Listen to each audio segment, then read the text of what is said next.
Welcome back, everybody, for another deep dive with us. Yeah, it's great to be here. Today, we're going to be looking at Northvolt, a company that, well, kind of came out of nowhere and then went right back to nowhere. Yeah, really interesting story. Kind of a cautionary tale, maybe.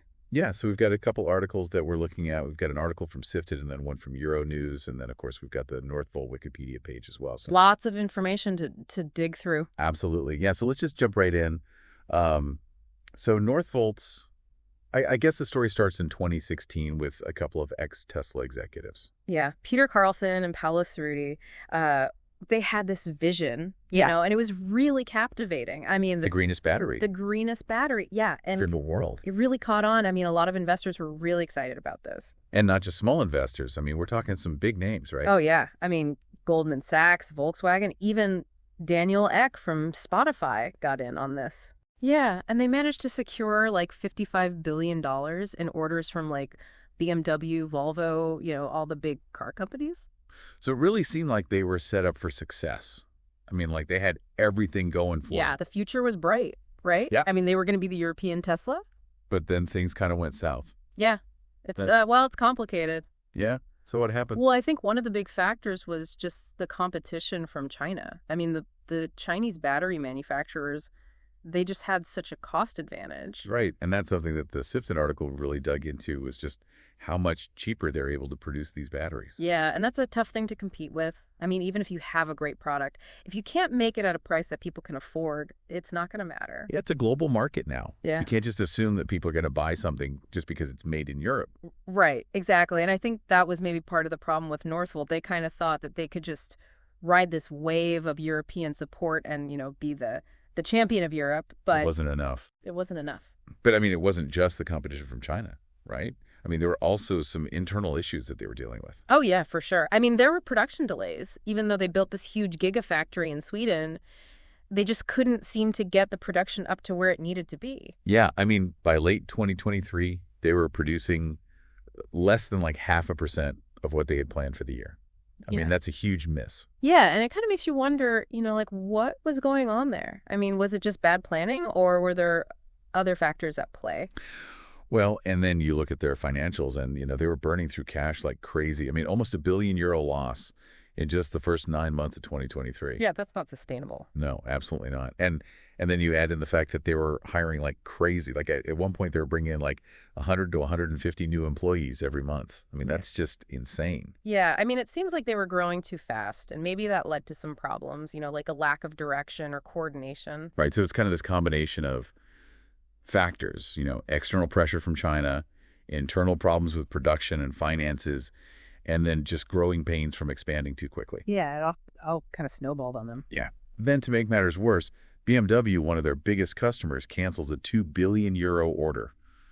I mean, that's just a devastating blow. Yeah, that must have been the final nail in the coffin. I mean, at that point, they were just scrambling to survive. They tried to raise more money, they tried to downsize their operations, but it just wasn't enough. And in November of 2024, they finally filed for bankruptcy, Chapter 11. Yeah, it was a really sudden fall from grace for a company that had so much promise just a few years earlier. Yeah, I mean, it's really a cautionary tale about the challenges of building a successful business in the green tech sector. Yeah, I mean, it's not enough to just have a good idea. You need to be able to execute on it, and you need to be able to compete in a global market. And you need to be able to adapt to changing circumstances because things can change very quickly in this industry. Yeah, I mean, it's a high-stakes game, and Northvolt unfortunately learned that the hard way. But it's not just about Northvolt, Yeah. right? I mean, this story also has some implications for the European Union because they had invested heavily in Northvolt as part of their strategy to achieve tech sovereignty. Right. They saw Northvolt as a key player in their plan to become less reliant on other countries for critical technologies like batteries. So Northvolt was kind of a symbol of Europe's ambition to compete on the global stage in the green tech sector. And its failure has dealt a blow to that ambition, both financially and symbolically. I mean, the European Investment Bank and EU funds are now facing a loss of €293 million in unpaid loans. Yeah, so it raises some questions about the EU's strategy. I mean, Yeah. was it wise to bet so heavily on one company? Yeah, it's a good question. I mean, maybe they need to diversify their investments a little bit more and maybe focus on fostering a more diverse ecosystem of smaller companies instead of just trying to create these European champions. Yeah, so maybe spread the risk a little bit and focus on niche areas where European companies might have a competitive advantage.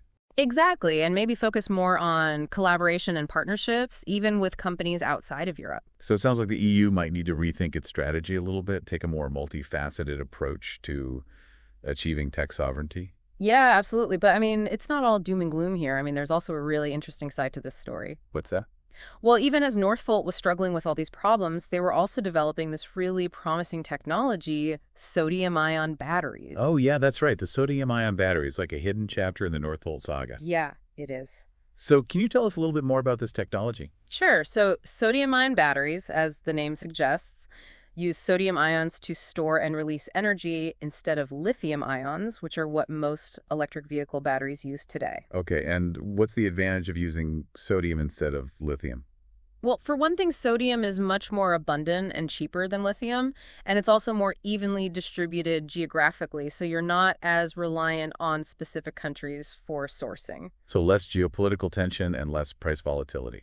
Exactly, and from a sustainability perspective, sodium extraction is generally less environmentally damaging than lithium mining. Oh, wow. So it sounds like sodium-ion batteries have a lot going for them. They do, but there are some downsides. I mean, the main one is that they have a lower energy density than lithium-ion batteries. What does that mean? Well, it means that they can't store as much energy for their size and weight. Oh, so that's why they're not being used in electric vehicles yet. Right, yeah. For electric vehicles, you really need a battery with a high energy density so you can get a decent range. But they could still be useful for other applications, right? Oh, absolutely. Yeah, they're great for things like stationary energy storage, like grid-scale batteries that help integrate renewable energy sources like solar and wind power. Oh, that makes sense. So Yeah. even though Northvolt might not be around to see it, their research into sodium-ion batteries could still have a big impact on the future of energy storage. Yeah, for sure. It's a really interesting example of how, even amidst failure, there can be seeds of innovation that could sprout into something truly transformative. Yeah, it's almost poetic. I mean, this company that was supposed to revolutionize the electric vehicle industry might end up leaving its mark in a different, perhaps even more profound way by paving the path towards a more sustainable and accessible energy future. That's a good way to put it. Yeah, it's a reminder that innovation isn't always linear, you know? There are twists and turns, setbacks, unexpected outcomes, and sometimes the greatest legacies are born from the ashes of what seemed like failure. And sometimes those legacies are written in salt. Huh. Yeah, who'd have thought? So it's a fascinating story, and we're going to keep digging into it after the break, so stay with us. Yeah, so it's a fascinating story, and I mean, like we were saying before, the EU really had a lot riding on this. I mean, they invested a lot of money into Northvolt. Yeah, hundreds of millions, right? I mean, they really saw this company as a cornerstone of their, like, tech sovereignty strategy. Tech sovereignty. Yeah, it's this idea that Europe needs to be able to produce and control its own critical technologies, you know, like batteries, semiconductors, all that stuff. Right, so they're not reliant on other countries like China or the U.S. Exactly, yeah, and Northvolt was supposed to be like the poster child for this strategy. So what happens now? I mean, Northvolt is gone. Does that mean that the EU's whole tech sovereignty strategy is in trouble? Well, I don't know if I'd go that far. I mean, it's definitely a setback for sure, but I think it's more like a wake-up call, you know? Okay, how so? Well, I think it shows that maybe they need to be a little bit more careful about putting all their eggs in one basket, you know? So not relying so much on just one company? Exactly, yeah. I mean, maybe they need to spread the risk a little bit more, invest in a wider range of companies and technologies. And maybe focus on areas where European companies actually have a competitive advantage. Yeah, like niche markets or, you know, things that require a lot of specialized knowledge or expertise. Okay, so a more nuanced approach. Yeah, exactly. And I think it also highlights the importance of collaboration, you know, like working with other countries and companies, even if they're not in Europe. Right, because no one country can do everything on their own. Exactly. Yeah, it's a global economy, and we need to work together if we want to solve these big challenges like climate change and the energy transition. So what about Northvolt's legacy? I mean, is there anything positive that can come out of this story? Well, I think one thing that's really interesting is their work on sodium-ion batteries. Oh, yeah, that's right. Even as they were going bankrupt, they were still working on this new battery technology. Yeah, it was kind of like a side project for them, but it could end up being their most important contribution. So tell me more about these sodium-ion batteries. What are they all about? Well, they're basically like lithium-ion batteries, but they use sodium instead of lithium to store and release energy. Okay, and what's the advantage of that? Well, sodium is much more abundant and cheaper than lithium, and it's also more evenly distributed around the world. So it's not like lithium where most of it comes from just a few countries. Exactly, yeah. And that makes it less vulnerable to supply chain disruptions and price fluctuations. And it's also better for the environment. Right. Yeah, sodium extraction is generally less harmful than lithium mining, so it's a more sustainable option.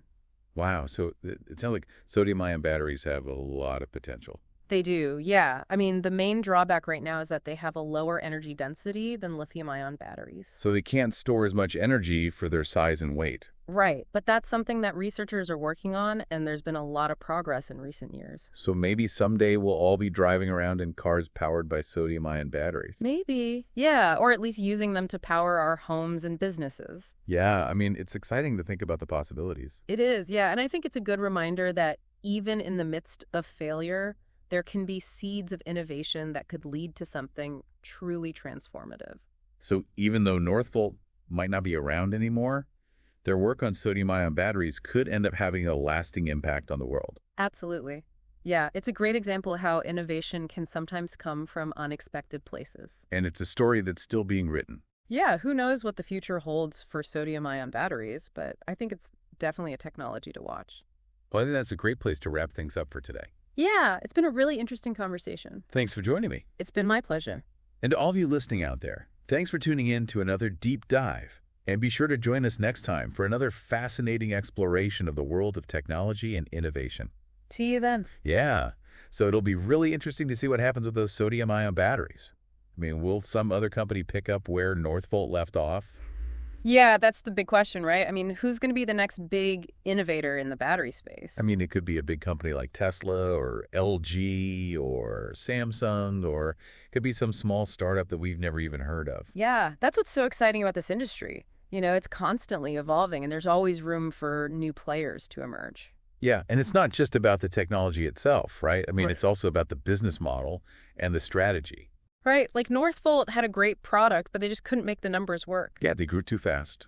They Yeah. spent too much money. They weren't able to compete with the Chinese manufacturers. So the next big battery company is going to have to learn from Northvolt's mistakes. Yeah, they're going to have to be more strategic about their growth.